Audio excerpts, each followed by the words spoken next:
नमस्कार, रूबरू देख रहे हैं आप और मैं हूं आपके साथ शिवानी रतूड़ी। देखिए, नए साल की शुरुआत के साथ ही उत्तर प्रदेश पुलिस पूरी तरह एक्शन मोड में नजर आ रही है। साफ संदेश दे दिया गया है कि अपराधियों के लिए यह साल पहले से कई ज्यादा मुश्किल और खतरनाक होने वाला है। योगी सरकार ने साल की शुरुआत होते ही कड़ा रुख अपनाते हुए ये चेतावनी दे दी है कि प्रदेश में अपराध के लिए अब कोई जगह नहीं है। और यही वजह है कि देर रात से लगातार एनकाउंटर की खबरें सामने आ रही हैं, जो ये दिखाती हैं कि पुलिस अब किसी भी सूरत में ढिलाई बरतने के मूड में नहीं, चाहे ऑपरेशन लंगड़ा हो या ऑपरेशन खल्लास। यूपी पुलिस एक के बाद एक सख्त कार्रवाई करते हुए अपराधियों पर शिकंजा कस रही। हर ऑपरेशन के जरिए साफ तौर पर यह संदेश दिया जा रहा है कि कानून तोड़ने वालों को बख्शा नहीं जाएगा। सरकार और पुलिस प्रशासन दोनों ने ये ठान लिया है कि प्रदेश की कानून व्यवस्था से खिलवाड़ करने वालों के लिए या तो जेल का रास्ता होगा या फिर प्रदेश छोड़ने की मजबूरी। नए साल की ये शुरुआत अपराधियों के लिए एक खुली चेतावनी है कि उत्तर प्रदेश में अब अपराध बर्दाश्त नहीं किया जाएगा और इस साल भी यूपी पुलिस के एक्शन से उन्हें मजबूरन प्रदेश छोड़ना पड़ेगा। तो क्या कुछ चल रहा है, आइए जानते हैं विस्तार से। यूपी पुलिस का भयंकर एक्शन, रातों रात बड़ा खेल, एनकाउंटर से मचा हड़कंप। जी हां, उत्तर प्रदेश के बुलंदशहर जिले के सिकंदराबाद क्षेत्र में बुधवार देर रात पुलिस और बदमाशों के बीच एक बड़ी मुठभेड़ हुई। ये घटना रात करीब 12 बजे की बताई जा रही। इस मुठभेड़ में अलीगढ़ निवासी कुख्यात लुटेरा प्रवीण उर्फ परविंदर पुलिस की गोली लगने से घायल हो गया। गोली उसके पैर में लगी, जिसके बाद पुलिस ने उसे मौके पर ही गिरफ्तार कर लिया। हालांकि उसका एक साथी घने कोहरे और अंधेरे का फायदा उठाकर वहां से फरार हो गया। पुलिस अब उसकी तलाश में लगातार दबिश दे रही है। पुलिस अधिकारियों के अनुसार नए साल को देखते हुए जिले में कानून व्यवस्था को मजबूत बनाए रखने के लिए विशेष चेकिंग अभियान चलाया जा रहा था। वरिष्ठ पुलिस अधीक्षक के निर्देश पर जिले के सभी थाना क्षेत्रों में पुलिस टीमों को सतर्क कर दिया गया था और इसी अभियान के तहत 31 दिसंबर की रात सिकंदराबाद कोतवाली क्षेत्र के गुर्जर चौक पर पुलिस वाहनों की सघन जांच कर रही थी। पुलिस का उद्देश्य था कि किसी भी संदिग्ध गतिविधि को समय रहते रोका जा सके और नए साल के जश्न के दौरान कोई भी अप्रिय घटना ना हो। इसी दौरान पुलिस की नजर एक वैगनार कार पर पड़ी, जो सिकंदराबाद से कुछ समय पहले लूटी गई थी। पुलिस को पहले से ही कार की सूचना मिल चुकी थी। जब पुलिस ने कार को रोकने का इशारा किया तो कार सवार बदमाश नहीं रुके। उन्होंने अचानक तेज रफ्तार में गाड़ी भगा दी। पुलिस को संदेह हो गया कि यही लुटेरे हैं, जिसके बाद टीम ने तुरंत उनका पीछा करना शुरू कर दिया। घायल अवस्था में पुलिस ने उसे मौके से गिरफ्तार कर लिया। मुठभेड़ के दौरान उसका एक साथी अंधेरे और घने कोहरे का फायदा उठाकर मौके से भागने में सफल हो गया। पुलिस ने तुरंत उसकी तलाश शुरू कर दी और आसपास के कई इलाकों में घेराबंदी कर दी गई। घायल बदमाश के पास से एक तमंचा, 315 बोर, एक जिंदा कारतूस और एक खोखा कारतूस और लूटी गई वैगन आर कार बरामद की है। घायल अभियुक्त को प्राथमिक उपचार के बाद अस्पताल में भर्ती कराया गया।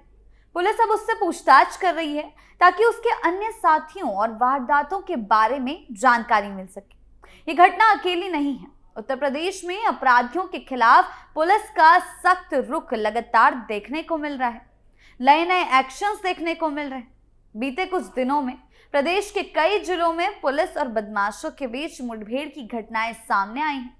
इन मुठभेड़ों से साफ संकेत मिलता है कि राज्य सरकार और पुलिस प्रशासन अपराध के खिलाफ कड़ा रुख अपनाए हुए हैं और कानून व्यवस्था से खिलवाड़ करने वालों को किसी भी कीमत पर बख्शने के मूड में नहीं है। मेरठ, आजमगढ़ और सुल्तानपुर जैसे जिलों में भी पुलिस ने बदमाशों के खिलाफ बड़ी कार्रवाइयां की हैं। मेरठ देहात क्षेत्र में पुलिस ने एक ही दिन में 3 अलग अलग स्थानों पर मुठभेड़ की और ये मुठभेड़ सरधना, भावनपुर और सरूरपुर थाना क्षेत्रों में हुई। इन मुठभेड़ों में 25,000 रुपए के इनामी लुटेरे प्रिंस और नाजीम समेत 3 बदमाश पुलिस की जवाबी कार्रवाई में घायल हो गए। मेरठ पुलिस अधिकारियों के अनुसार ये बदमाश लूट, चोरी और अन्य गंभीर अपराधों में लंबे समय से वांछित थे। पुलिस को उनकी तलाश थी और मुखबिरों से लगातार सूचना मिल रही थी। जैसे ही पुलिस ने इन्हें घेरने की कोशिश की, बदमाशों ने फायरिंग शुरू कर दी। पुलिस ने आत्मरक्षा में जवाबी कार्रवाई की, जिसमें तीनों बदमाशों के पैर में गोली लगी और इसके बाद उन्हें गिरफ्तार कर इलाज के लिए अस्पताल में भर्ती कराया गया। कि अपराधियों के खिलाफ यह अभियान आगे भी लगातार जारी रहेगा। पुलिस का उद्देश्य साफ है कि आम जनता को सुरक्षित माहौल दिया जाए और अपराधियों में कानून का डर पैदा किया जाए। उन्होंने ये भी कहा कि जो लोग कानून व्यवस्था को चुनौती देंगे उनके खिलाफ सख्त कार्रवाई की जाएगी। आजमगढ़ जिले में भी 24 घंटे के भीतर दूसरी मुठभेड़ सामने आई। सराय मीर थाना क्षेत्र में पुलिस चेकिंग अभियान चला रही थी और इसी दौरान एक बदमाश ने पुलिस टीम पर अचानक ताबड़तोड़ फायरिंग कर दी। पुलिस ने तुरंत मोर्चा संभालते हुए जवाबी कार्रवाई की और इस मुठभेड़ में 10,000 रुपए का इनामी बदमाश लालमन यादव पुलिस की गोली से घायल हो गया। लंबे समय से आपराधिक गतिविधियों में शामिल था और पुलिस को उसकी तलाश थी। मुठभेड़ के बाद उसे तुरंत अस्पताल में भर्ती कराया गया। पुलिस ने उसके कब्जे से अवैध असला और कारतूस भी बरामद किए हैं। अधिकारियों का कहना है कि क्षेत्र में अपराध पर नियंत्रण पाने के लिए चेकिंग और सख्ती लगातार जारी रहेगी।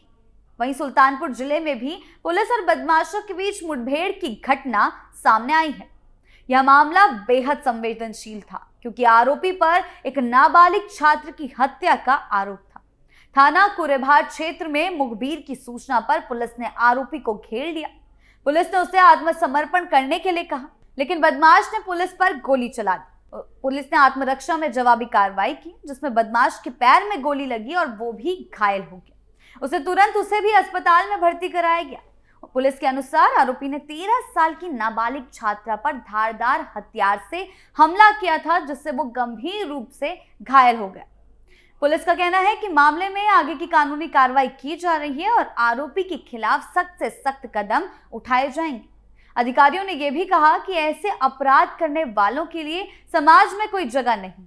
देखा जाए तो उत्तर प्रदेश में पुलिस अपराधियों के खिलाफ पूरी तरह से एक्शन मोड में है।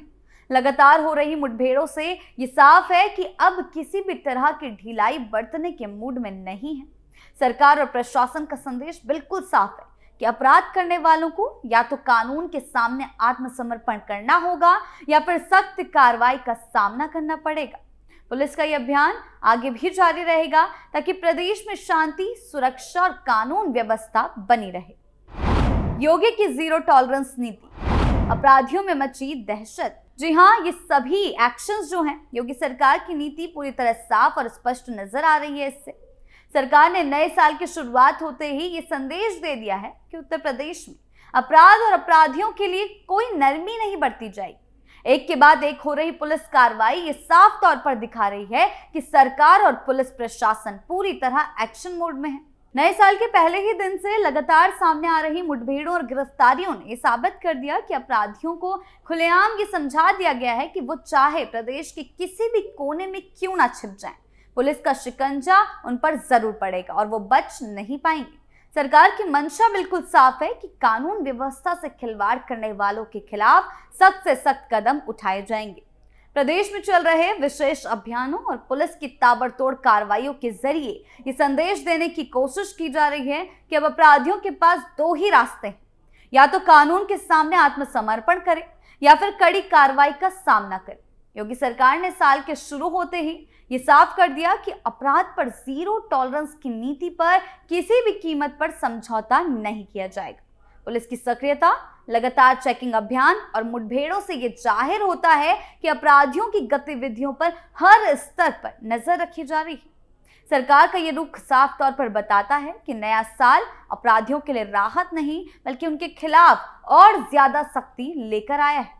सरकार और पुलिस प्रशासन की ओर से ये चेतावनी भी साफ शब्दों में दे दी गई है कि अपराधी कहीं भी भाग जाए, चाहे वो शहर बदले या जिला, पुलिस उन्हें ढूंढ निकालने में कोई कसर नहीं छोड़ेगी। नए साल की शुरुआत में ही इस तरह की सख्त कार्रवाइयों ने प्रदेश में ये संकेत दे दिया है कि कानून व्यवस्था को चुनौती देने वालों के लिए इस साल बेहद मुश्किल होने वाला है। योगी सरकार का फोकस साफ है, प्रदेश में शांति, सुरक्षा और कानून का राज कायम रखना। और यही वजह है कि साल के शुरू होते ही अपराधियों को ये संदेश दे दिया गया कि वो बच नहीं पाएंगे और कानून की गिरफ्त से बाहर निकलना उनके लिए नामुमकिन होगा। आपकी इस बारे में क्या राय है, हमें कमेंट सेक्शन में जरूर बताएं। नमस्कार।